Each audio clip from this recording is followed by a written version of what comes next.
Nobody talks about what happens to a military vehicle after the army that built it disappears.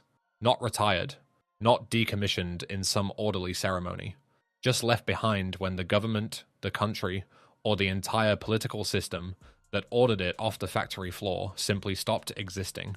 Today we're counting down 10 military 4x4s that did exactly that.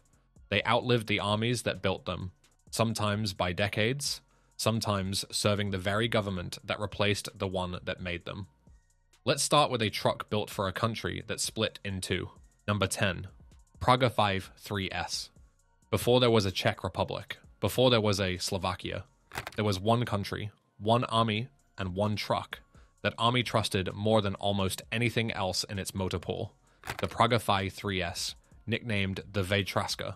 This six-wheel drive diesel workhorse rolled out of Czechoslovak factories starting in 1953, built to survive a Warsaw-packed war that thankfully never came. It didn't need a road. Its axle gearboxes sat unusually high above the wheel center line, which sounds like a small engineering detail until you realize what it meant in practice. The V3S could climb terrain that stalled trucks twice its price, wading through mud and snow that left NATO equivalents stuck to the axles. Power came from an air-cooled Tatra diesel, the same basic cooling philosophy the Czechoslovak army trusted precisely because it didn't care about extreme cold, dust, or the kind of neglect a conscript army was always going to inflict on its equipment. For nearly 40 years, the Czechoslovak People's Army leaned on this truck for everything, hauling troops, towing artillery, running mobile workshops, even mounting anti-aircraft guns on modified chassis. Engineers built dozens of variants off the same basic frame: fuel tankers, ambulances, radio trucks, recovery vehicles. Nearly 130,000 were built in total, and they were exported to more than 70 countries, giving this one truck a footprint most Western manufacturers would envy. Then, in 1993, the country that built it simply stopped existing. Czechoslovakia split peacefully into the Czech Republic and Slovakia, the so-called Velvet Divorce, and the unified army that had ordered every one of these trucks was gone, divided overnight between two new militaries with two new flags and two new budgets. The V3S didn't care. Both new armies kept using it. Farms kept using it. Fire departments converted them into rescue trucks. Some were even turned into, of all things, septic haulers. An unglamorous second life for a vehicle once trusted to survive a Soviet bloc war. Nearly 70 years after it first rolled off the line, examples of the V3S are still registered and running on Czech roads today, decades after the political structure that commissioned it dissolved into two separate countries. This thing was never meant to be pretty. It was meant to outlast everything around it, including the government that signed the purchase order. That's the quiet joke sitting underneath this whole list. Armies collapse, borders get redrawn, currencies get replaced. But somewhere, a diesel engine designed in the 1950s is still turning over on a cold morning, hauling a load nobody in 1953 could have predicted, for a country that didn't exist when it was built. It's a fitting way to open a countdown built entirely around vehicles that kept working long after the paperwork authorizing them stopped meaning anything. A truck built for a country that split into two nations. Would you rather see the Czech or Slovak side of this story get its own full episode? Number 9. M151 MUTT. On April 30th, 1975, the Army of the Republic of Vietnam stopped existing. Saigon fell, the government it defended collapsed, and an entire military, one the United States had spent 2 decades equipping, simply ceased to be a functioning fighting force in the span of a single day. Left behind on the ground, thousands of M151 MUTTs. The M151 was never meant to be glamorous. It was the US military's independent suspension successor to the wartime Jeep, engineered to be lighter, more maneuverable, and cheaper to produce at scale. Over 100,000 were eventually built by Ford, Willys/Kaiser, and AM General across a production run that stretched from 1959 into the early 1980s. It was supplied to South Vietnam's army by the tens of thousands, as part of America's military aid pipeline throughout the war. ARVN units drove these things through jungle, rice paddies, and monsoon mud that would bog down a modern SUV in seconds, and the independent front and rear suspension that made the M151 a handful on pavement made it genuinely excellent off it. When the ARVN collapsed, its equipment didn't evaporate. It became the property of whoever controlled the ground it was sitting on.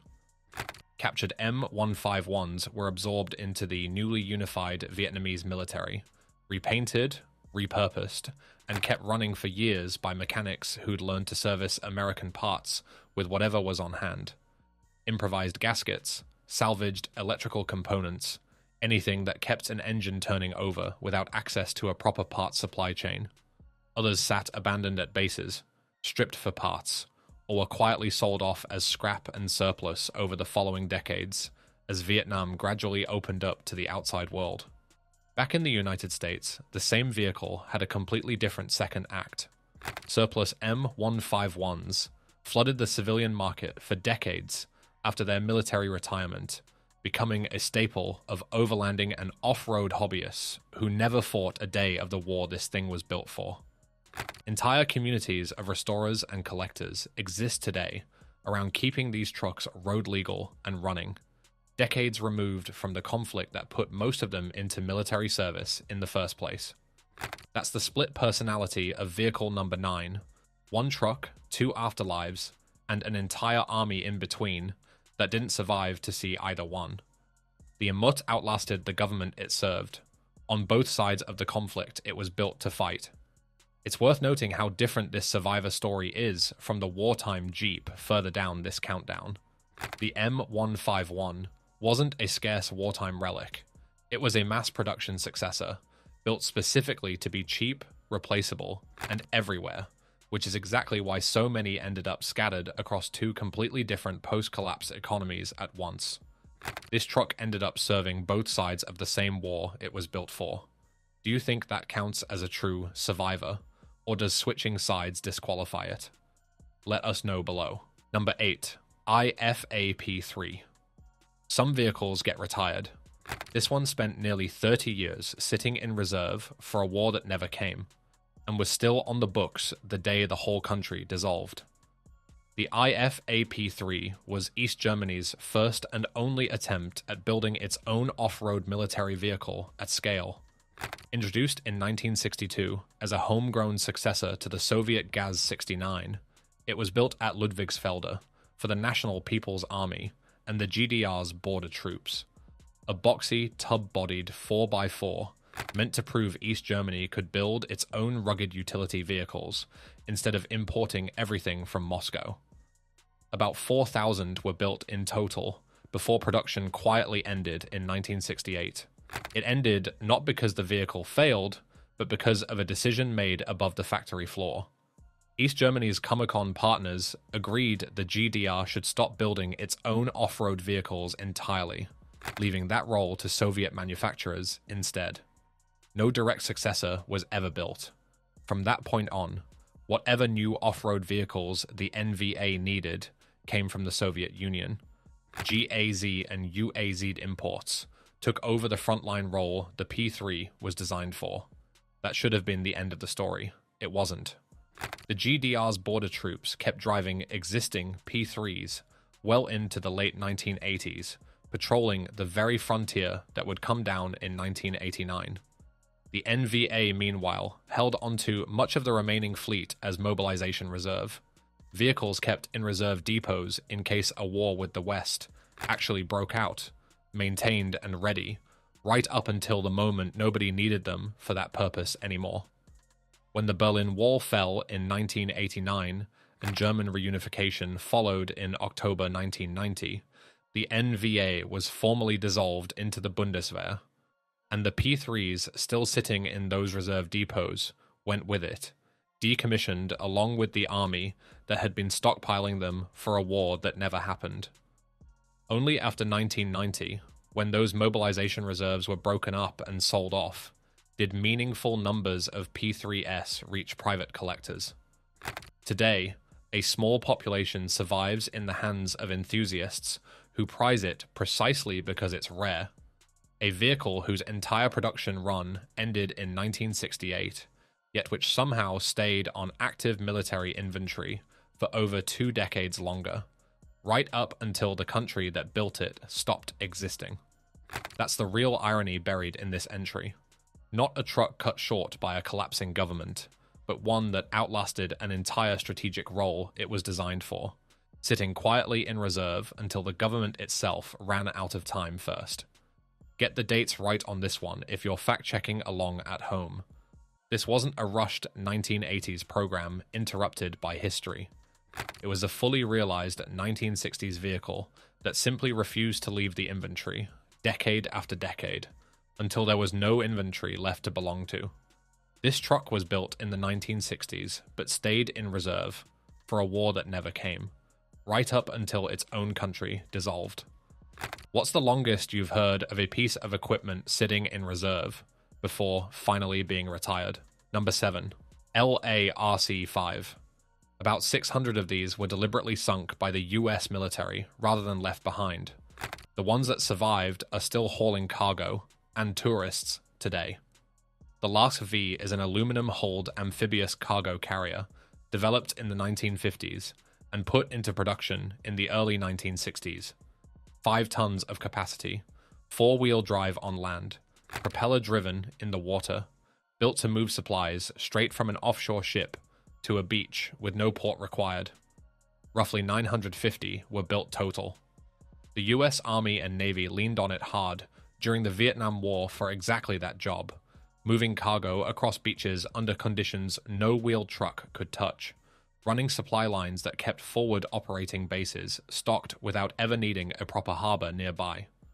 When American forces withdrew from Vietnam in 1975, roughly 600 of the fleet's LARCVs were deliberately scuttled at sea, rather than left for the incoming forces to capture and use.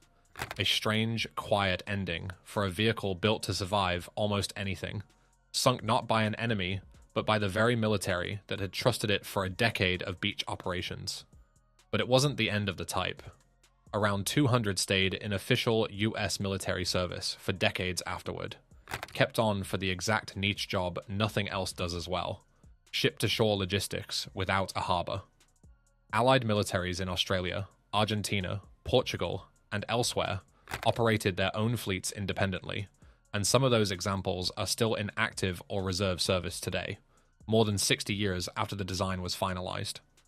As the fleet gradually aged out, even from official military roles, roughly 100 were sold into private hands, where they found a genuinely strange second life. Tour operators in Iceland now run LARCVs across the Jökulsárlón glacial lagoon for tourists, weaving between floating icebergs in a vehicle designed to survive a wartime beach landing. Others give harbor tours in Halifax, Nova Scotia, hauling paying passengers instead of ammunition crates. A Cold War amphibious military hauler, built to survive artillery fire on approach to a beachhead, spent its retirement giving sightseeing rides to families on vacation. That's the through line for this entry. Not a collapsed government, not a dissolved army, just a vehicle so specialized and over-engineered for its one job that the military kept finding excuses to hang on to it, right up until civilians found an even stranger use for it than the army ever did. Fewer than 1,000 of these were ever built, which makes both halves of its afterlife, quiet military reserve service and glacier tourism in Iceland, feel almost accidental, like nobody involved in designing an amphibious beach supply vehicle in the 1950s could have guessed where the survivors would end up, from beach landings to glacier tours in Iceland. What's the strangest career change you've seen a retired military vehicle make? Tell us in the comments. Number 6. Fiat Campagnola, AR-51. Number 6 on this list didn't just outlive its army, it outlived the country that army was defending, a country that broke into 6 different pieces, several of which then went to war with each other. The Fiat Campagnola. AR-51 started life in Italy, but from 1955 onward, it was license-built at the Zastava Works in Kragujevac, becoming the standard light utility vehicle of the Yugoslav People's Army, the JNA. For nearly 4 decades, this was the truck Yugoslav conscripts trained on, patrolled in, and maintained across a country that, for most of the 20th century, seemed like a permanent fixture on the European map, held together partly through sheer political will and partly through a military that answered to a single command structure spanning 6 constituent republics. It wasn't. Starting in 1991, Yugoslavia tore itself apart. Slovenia, Croatia, Bosnia, and eventually the rest broke away in a series of wars that redrew the Balkans entirely, some of the bloodiest conflicts Europe had seen since 1945. By 1992, the JNA, the single army that once fielded these campagnolas from one end of the Federation to the other, had fractured along the same ethnic and republic lines the country itself split on. Its vehicles, its campagnolas included, didn't get quietly retired. They got seized, redistributed, and driven into the exact wars that dissolved the army that built them. Examples of this vehicle ended up serving in the new, smaller national armies that emerged from the wreckage: Serbia, Croatia, Bosnia, and others, sometimes on opposing sides of the same conflict, using the identical truck their shared former army had issued them years earlier, before any of them had reason to consider each other an enemy. Mechanics on both sides of new front lines were servicing the same Fiat-derived engine, sourcing the same parts, keeping the same basic vehicle running for governments that hadn't existed a year before. That's a survivor story with real weight to it. Not a truck that got old and forgotten, but one dragged directly into the collapse of the country it served, repurposed by the fragments that country broke into, and kept running by people who'd once called each other countrymen. Few vehicles on this list carry a heavier, outlived their army story than this one. It's worth pausing on the naming here too. This was never an original Zastava design, whatever the badge on the grille suggested to a conscript who'd never left Yugoslavia. It was an Italian Fiat, built under license thousands of kilometers from Turin, that ended up carrying the weight of an entire federation's collapse on its back. This one truck ended up on opposing sides of the same war after its own army split apart. Does that make it the saddest entry on this list, or the most fascinating? Drop your take below. Number 5. Land Rover Series 2A. Here's a vehicle that watched its own country get erased from the map, and kept driving through the name change. Through the 1960s and 70s, Rhodesia's army leaned hard on the Land Rover Series 2A, adapting the humble British farm and military workhorse into something purpose-built for a brutal, grinding bush war.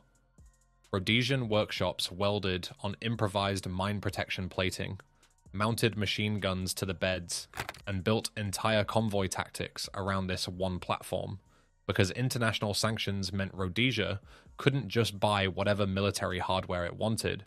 It had to make do, adapt, and keep old Land Rovers running well past when a properly supplied army would have replaced them. Local engineers even developed dedicated mine detection vehicles off related chassis, turning a civilian farm truck into the backbone of an entire counter-insurgency doctrine. Then, in 1980, Rhodesia stopped existing. Following the Lancaster House Agreement and a transition to majority rule, the country was reborn as Zimbabwe, and the Rhodesian Army, the force that fought that entire war, that welded that armor plate, that built its tactics around these trucks, was formally dissolved and merged into the new Zimbabwe National Army. It was one of the more orderly transitions on this list. No mass scrapping, no dramatic handover ceremony, scrapping the old equipment, just one flag, replacing another, over the same vehicles parked in the same motor pools. The Land Rovers didn't get decommissioned, they got repainted. The new Zimbabwean military inherited the existing vehicle fleet more or less wholesale, and Series 2 has kept serving for years, under a flag, an army, and a government that hadn't existed when these trucks rolled off the assembly line in Britain. Some are still tucked away in African militaries and reserve fleets today, running on mechanicals simple enough that a bush workshop with no factory parts supply could keep them alive indefinitely. Leaf springs, a basic petrol engine, and body panels that could be hammered back into shape rather than replaced outright. It's one of the cleanest examples on this list of a vehicle that didn't need to survive a collapse. It survived a complete political rebirth, kept doing its job for the country that came after, no questions asked. The specific mine protection and armor kits Rhodesian workshops improvised in-country deserve their own mention, a testament to what a resourceful military can build onto a basic civilian design when it has no other option, and proof that some of the most durable military engineering never came out of a factory blueprint at all. A whole country renamed itself, and this truck just kept driving. Do you think that counts as outliving an army, or is switching flags too easy a survivor story? Sound off below. Number 4. Dodge WC Series. This is a truck with two completely different survivor stories running at the same time, one across the Pacific, one back home in American driveways. Nearly 340,000 Dodge WC Series trucks were built during World War II, and a good chunk of them never stayed in American hands at all. Under the Lend-Lease program, tens of thousands were shipped abroad, including WC-51 and WC-52, three-quarter-ton trucks supplied to Chinese nationalist forces fighting under Chiang Kai-shek, alongside Free French units doing the same on the other side of the world, and Soviet forces who ran their own allocation of the same basic chassis. It was one of the most widely distributed American military trucks of the entire war, built in dozens of configurations from open weapons carriers to fully enclosed ambulances. By 1949, the Chinese nationalist government had lost the civil war on the mainland, retreating to Taiwan as the People's Republic of China was declared. The army that had operated those Lend-Lease Dodges on the mainland was defeated, displaced, and reorganized into an entirely different political and military reality almost overnight.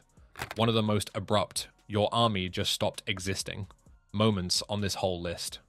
Vehicles left behind on the mainland were absorbed into the victorious communist forces, while others made the crossing to Taiwan with the retreating nationalist government, splitting a single fleet of trucks between two governments that would spend the next several decades refusing to recognize each other.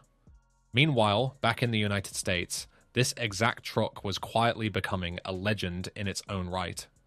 Returning soldiers who'd relied on the WC series overseas came home wanting something just as tough for civilian work, and Dodge answered in 1946 with the Power Wagon, essentially the WC series with a proper enclosed cab, sold directly to farmers, miners, and construction crews who needed genuine four-wheel drive capability decades before that became a mainstream expectation. It became the first mass-production civilian 4x4 truck in American history, a vehicle still recognized and collected today, sold openly through 1968 and exported even longer. So this entry gets to close out two stories at once. The military version, caught in the middle of a government's collapse on the other side of the world, and the civilian version, born from the exact same wartime chassis that went on to define an entire category of American truck for decades after the war that built it had ended. Few vehicles on this list can claim that kind of double legacy. One government fell around it overseas, while at home the same basic engineering quietly became a founding document for an entire genre of American work truck that's still being built in spirit today. One truck, two afterlives, a collapsed government overseas, and a civilian legend back home. Which story do you find more interesting? The military side or the Power Wagon side? Let us know. Number 3.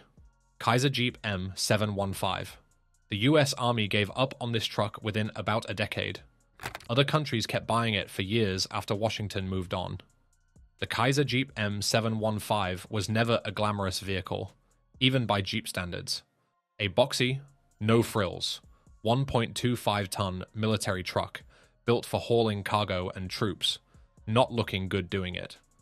Around 30,500 to 33,000 were built for the US military between 1967 and 1969, and it saw service in Vietnam, along the Korean DMZ, and at bases across Europe. But the M715 developed a reputation problem almost immediately. Its overhead cam engine burned oil and leaked constantly, a design flaw serious enough that Jeep had already dropped the same engine from its civilian lineup by 1968, even while the military version was still rolling off the line.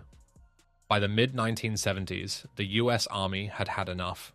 The M715 was phased out of American service, replaced eventually by more modern commercial-based trucks, after barely a decade in the inventory it had been designed to serve for decades.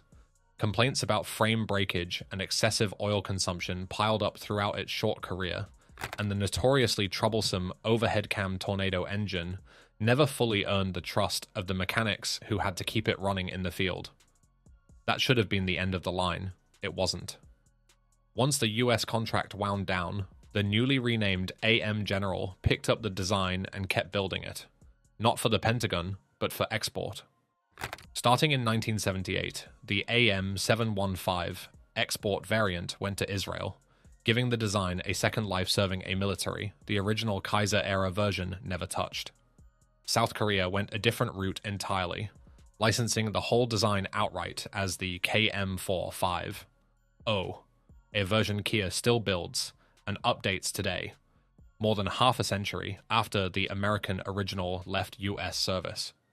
Argentina built its own licensed version too, the Rastrojero M715, adapting the same basic truck for its own military needs. That's the twist buried in this entry. The US Army moved on from this truck faster than almost anything else on this list, phasing it out in barely 10 years, while the design itself kept getting bought, built, and modernized by other countries' militaries for decades afterward, long after the branch that originally ordered it had written the whole program off as a mistake. Worth noting too, the export AM715 and the original military M715 aren't identical trucks, even though they share a name and a basic silhouette. Different wheelbase, different front sheet metal, different wheels. Small details, but the kind that matter when you're trying to keep two very different corners of Jeep history straight. The US Army gave up on this truck in about 10 years, but South Korea is still building an updated version of it today. Does that count as the design outliving its original army, even without a government collapse involved? Let us know what you think. Number 2. Studebaker US6. This is the truck that outlived not one army, but arguably shaped every army that came after it. Nearly 200,000 Studebaker US6 trucks were built in America during World War II, and the overwhelming majority never served in the US military at all. They went straight to the Soviet Union under the Lend-Lease program, becoming one of the single most important vehicles in the Red Army's entire war effort. Soviet soldiers didn't just use these trucks for hauling supplies. Entire branches of the Red Army's logistics chain, and even the launch platforms for Katyusha rocket systems, the feared Stalin's organ, batteries, were built directly onto US-6 chassis, making this humble American cargo truck an indirect participant in some of the most consequential battles of the Eastern Front. The Soviet Union kept using variants and derivatives of this basic design for decades after the war ended, and when the USSR itself dissolved in 1991, the influence of this one American-built truck was still visible in the militaries of over a dozen newly independent former Soviet states, because the US-6 didn't just serve, it directly informed the design DNA of post-war Soviet bloc trucks that followed it, including some of the very vehicles that appear elsewhere on this list. Soviet engineers studied the US-6's simple, rugged six-wheel drive layout, closely enough that its fingerprints are visible in vehicles built decades after the last US-6 itself rolled off an American assembly line. Here's the part that makes this entry worth the number 2 slot. A truck built in Indiana, shipped across a wartime alliance to a country that would spend the next 45 years as America's defining Cold War adversary, ended up outliving both the war it was built for and the entire communist superpower it helped supply. Its design fingerprint still running on roads in countries that didn't exist when the last US-6 rolled off the line in 1945. Few vehicles on this list carry a stranger geopolitical afterlife than an American truck that helped the Soviet Union win a war, then quietly outlasted the country it saved. Don't confuse it with the Dodge WC series further down this countdown. Different manufacturer, different weight class, different theater of Lend-Lease supply entirely. The US6 was the heavier six-wheel drive cargo hauler. The WC trucks were the lighter 3/4-ton family. Two American companies, two separate Lend-Lease pipelines, two separate collapsed governments waiting at the other end of each one, and both still remembered today for outlasting the alliance that shipped them overseas in the first place. An American truck that helped the Soviet Union win a war, then outlasted the entire USSR. Does that make it a Cold War irony, or just good engineering doing its job? Let us know what you think. Number 1. Volkswagen Kübelwagen, Type 82. Number 1 didn't just outlive its army, it outlived the country, the ideology, and the government that built it. And its own descendants are still driving around today. Roughly 50,000 Kübelwagens were built for the Wehrmacht between 1940 and 1945, engineered off the same rear-engine platform Ferdinand Porsche had designed for the original Volkswagen Beetle. Lightweight, simple, and cheap enough to mass-produce. Even as Germany's war economy collapsed around it, the Kübelwagen served on every front the Wehrmacht fought. North Africa's sand, the Eastern Front's mud and snow, Western Europe's roads, often outperforming heavier Allied vehicles in raw mobility, despite having no four-wheel drive at all. Just a clever, limited slip differential, a flat underbody, and a featherweight air-cooled body that could be pushed out of soft sand by two soldiers, where a heavier vehicle would need a winch. In May 1945, Nazi Germany surrendered unconditionally. The Wehrmacht, the entire military structure the Kübelwagen was built to serve, was formally dissolved by the Allied powers. The government, the regime, the ideology behind it. Gone, dismantled, and in many cases put on trial in the following years, at Nuremberg and beyond. The Kübelwagen didn't get erased along with it. Volkswagen's post-war civilian arm, rebuilt under Allied oversight at the same Wolfsburg factory that had built wartime Kübelwagens, kept the basic formula alive commercially. It directly evolved into the Volkswagen Type 181, nicknamed The Thing in America, sold openly to civilians, farmers, and eventually hobbyists worldwide for decades after the war, that spawned its ancestor ended in total defeat. Original wartime Kübelwagens themselves survived too, restored and driven today by collectors on every continent. Engines still turning 80 years after the regime that ordered them into a factory ceased to exist. That's the ultimate version of this list's whole theme.